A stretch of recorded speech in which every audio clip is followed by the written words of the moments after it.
What's up, y'all? I just wanted to chime in. I will just go ahead and get started. Of course, this will be available for replay. Hope you guys can hear me fine. I just got back from Gatlinburg. Well, not just got back because it's Thursday now. So, went to Gatlinburg, Tennessee for the first time this weekend.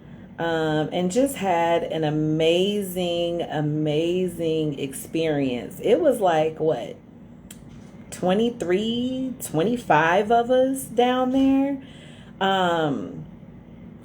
Big ass cabin. I mean, just amazing. Just amazing. I've never done anything like that with so many people.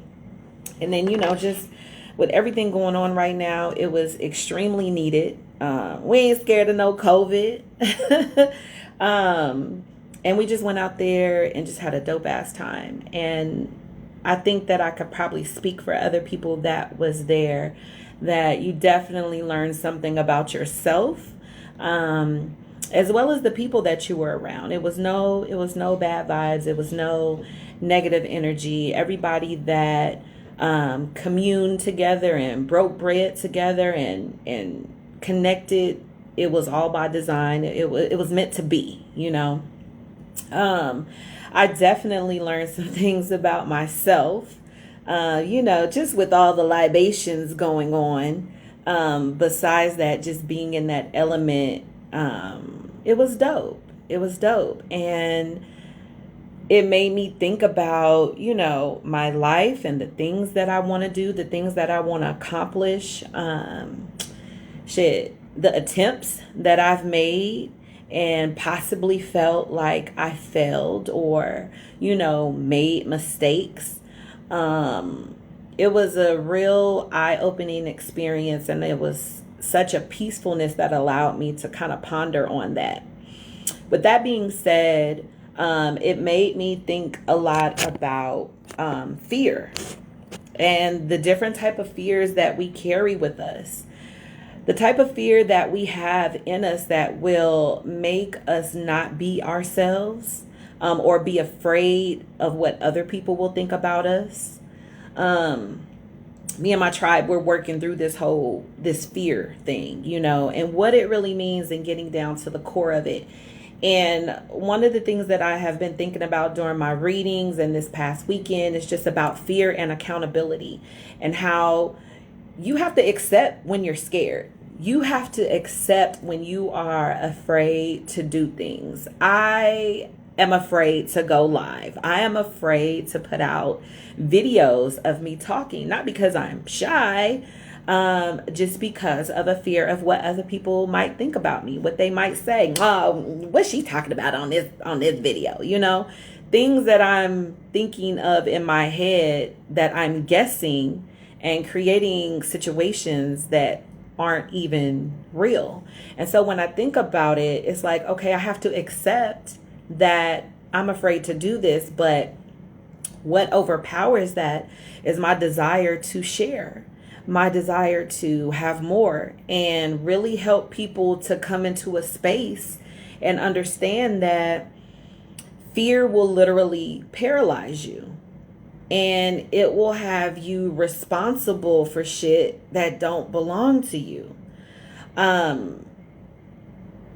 It's so crazy because it's like, I know that my purpose and what I'm supposed to do in life is evident. God did it. God wants me to do this. But I can make up so many different reasons and excuses in my mind why not to do those things. I can say, oh, I don't have enough money, or I don't have a big enough following. I don't have a blue check. And those are just minute things that don't determine who you are.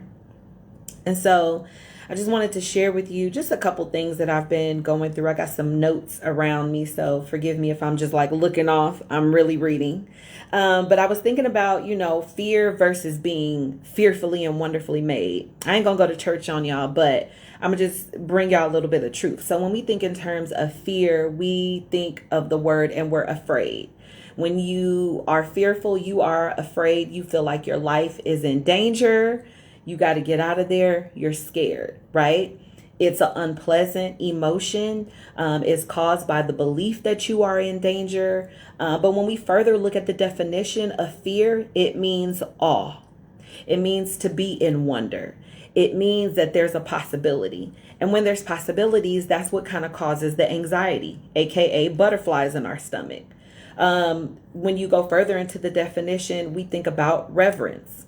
Fear means reverence. Well, reverence means a deep respect. So when you have fear of something, it's almost like you're respecting the very same thing that you fear because of the feeling that it gets you in the event that you are faced with it, right? And so then I start thinking about, the Bible verse, Psalms 139, that, God say that you are fearfully and wonderfully and fearfully made, right? Well, if I'm so dope, then what am I scared of? So I started to look at the definition of fearfully. And it is an anxious feeling. It means being more so apprehensive. Looking further into it, it's being exceptionally remarkable, feeling overwhelmed. And so when I think about that, it's like, well, if I'm so remarkable, if I'm so amazing, then how can I use this fear to my advantage? When we think about our brain and how we're wired, we're extremely complex, but everything has order. Everything has connecting parts. Everything is connected the way that it needs to be. And so what we do sometimes is we overcompensate by not taking action due to fear. We have to get into a place where we need to admit our mistakes. And when we think about our mistakes and admitting them, we think about ourselves being embarrassed, feeling stupid, feeling like, you can't show your face anymore. When in fact, when you are able to own up to those moments that I like to call mistakes, because if it's a mistake, that means that you can do it over and actually fix it, then why am I so afraid to just do it or do it again or be accountable for the things that I've done, right? And so we also have to understand that fear is an opportunity to learn about yourself. In that moment when you're scared, in that moment when somebody is telling you something that isn't really favorable or that you really don't like, you feel that shit in your stomach, right? But how can you use that to your advantage? It should put you in a place of brainstorming. It should put you in a place of wanting to conquer it, wanting to beat the odds. You know what I mean?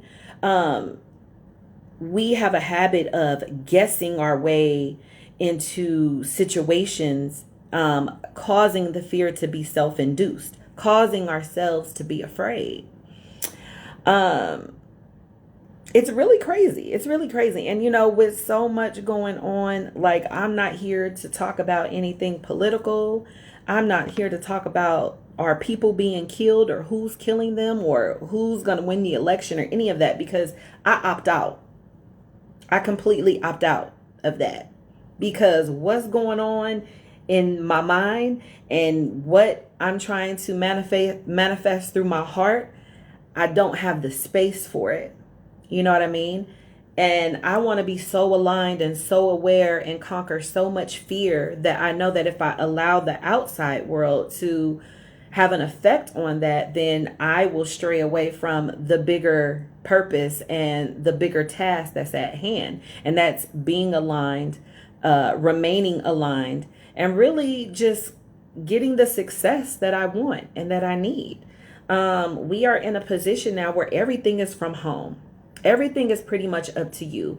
If your job has moved you to the house to work, even still, it is now up to you to be your best and most creative self. You now have to get into a position to completely relinquish the fear, completely surrender to it. I know that that can be easier said than done, especially if you are the type of person that is an empath and you're around people all the time. So you're picking up, people are pouring their issues and problems out to you as a safe haven. And sometimes we carry on those things. And so it could be really hard to go on and get back to focusing on you and what you need to do. However, if we don't take the time out to hold that space for ourselves and really get back internally what we're feeling, then we'll lose ourselves. We'll lose ourselves, and then we will let other people's issues become our issues. That discipline ain't no joke. The discipline to do that, it ain't no joke, And so this past weekend has really taught me, one, that my steps are ordered. What I need to do is already in front of me, is already in place. Also, it taught me that if there are people that, don't like you or really don't give don't too much care for you, then it's okay. Because as long as you show up as your authentic self, as long as you show up and you're you, no one can take that away from you ever. It is only us and only our thought process that put us in a mode to think that what other people think controls us. It's kind of selfish in a way to even think that way. It's kind of selfish to think that you would diminish yourself and dim your light based on what somebody else says. How dare you? How dare you do that? I'm just excited about what's next for me. I'm excited about what's next for the people that I have encountered. I'm with this tribe of women, my fellow life coach sisters. I believe they're on here. I got them tagged. I turn my comments off because I get distracted. I get to saying hey and get to talking and shit. So I'm not looking at the comments, y'all. But I think I see a couple of y'all across the top. We out here getting our heart together. And the more and more that I am learning about my vision and where we need to go, there ain't shit going on in this world that can stop it. It's not. And I know that. And it's crazy because the things that I have now, I spoke into existence. I have those things. And so it's almost like when you get those things, you kind of get into a little ungrateful mode because you forgot that you spoke of the things that you now have. But please be reminded that when you cut out the fear and when you gain the awareness and when you allow yourself to become aligned and start dropping off bags and responsibilities that do not serve you, you will start to see the greater good in things. You will start to see your purpose more clear than ever before. Sometimes when you get into that space, there will be people that will blatantly try to dismiss you, try to tell you that your dreams aren't valid or what you're doing won't work. And I am here to tell you that speaking your truth can be confrontational.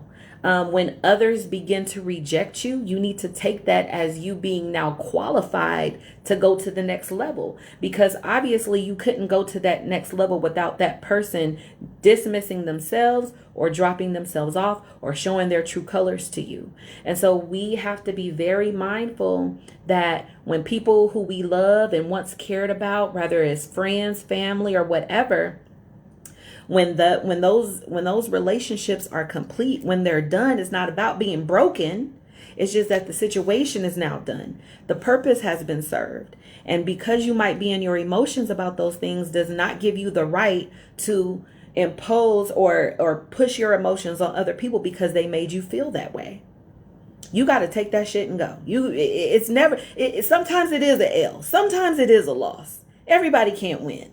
You know, we all get the short end of the stick sometimes. We all look a little crazy sometimes. We all have to take accountability sometimes. Most times we do, you know, but when people fall off or when relationships are severed, you really got to be okay with moving on. You can't get irrational and think that by those temporary emotions and the yelling and the arguing and the battery, because y'all know y'all be hitting folks. You can't allow those situations to take over temporarily for a dream that is destined permanently. You will destroy yourself trying to destroy someone else. And that's a guarantee. So all of that is tied into fear and accountability and acceptance and understanding who you are and understanding the difference between fear and being fearfully and wonderfully made, and understanding that no one else's opinion or thoughts about what you have going on in your life can determine what that path looks like. Nobody can do you like you. Nobody can check you about you. And that is just the bottom line. That's period. That's period. So you have just witnessed me stepping out of my comfort zone again, to go live, to speak this truth to you, because so much stuff goes on in my mind and I'm like, okay, I got to tell the people, but I count myself out a lot.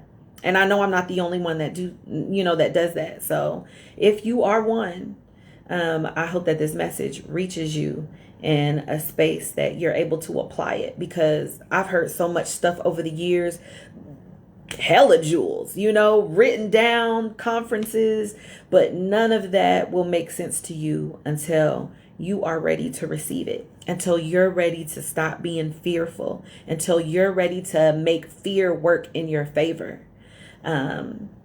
Because from that point, you can't be stopped. You cannot be stopped at all. So that's my message. Let me turn on my comments. Coach Nia in this thing. Hey, Brandy chimed in. Tisha Teach. That is one of my Tennessee friends. Well, I met her in Tennessee, but she was always with me. Crystal, always keep them first and you never go wrong. Facts. All right, girl, you learning that Facebook now. Yes, Master Coach. Everybody else that's watching, Coach Ronita. Yes, when someone wants to go, you must release them. And no matter how it feels, it's going to hurt. It is going to hurt. It's going to hurt. But you'll be all right. You will be all right. The pain might even linger, but you will be all right. Just like the last time and the last time before that and the last time before that. You'll always make your way back to the top. You will always bounce back. And if you don't, it really is your choice. It really is your choice to bounce back and to move forward and to propel yourself. One of the quotes was saying, I think I said this at the beginning, but you have to use the fear to propel you and not paralyze you. I don't know what it feels like to be paralyzed, but I could only imagine physically being paralyzed, confined to a wheelchair and literally not being able to use my legs. It's a whole nother story when you sitting in the same wheelchair and you can walk, excuse me, and you won't. And you don't, because you're afraid that you're going to fall. You can stand up, but you're still afraid that you're going to fall. And then instead of just standing up and taking the step, you stay sitting there, legs fully functional, and you sitting there, having an excuse for every reason why you won't stand your ass up. But that's my time, y'all. That's my time. I'm about to go to the gym. It is time to detox. I'm going to do it this weekend, though, because I want a burger. So I am going to have a burger, but I am going to work out first. I am going to work out first.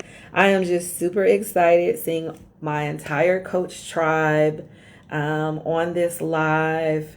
Stand your ass up, girl. Thank you, Crystal, for chiming in. Love you so much, girl. Love you so much. But yes, you guys, I won't hold you too long. I appreciate y'all chiming in. If you just got in late, I'm posting it, so please catch it from the beginning. Y'all know this won't be the last that you see of me. I always pop up and come through to give you guys what I got on my mind. So I appreciate you guys chiming in. Visit my website, y'all, truthofjuly.com. I got that thing updated today. Shout out to everybody who has purchased the white howlite necklaces from me. See, the white howlite, you guys, I'm gonna let y'all go. But the white howlite necklaces, they help you get in attunement with yourself. They help you understand your emotional intelligence and how to react to people, how to check your tone, check your throat. It is for all chakras, but especially that throat chakra when we are faced with adversity, or if we are the antagonist, because we all got a little petty in us, right?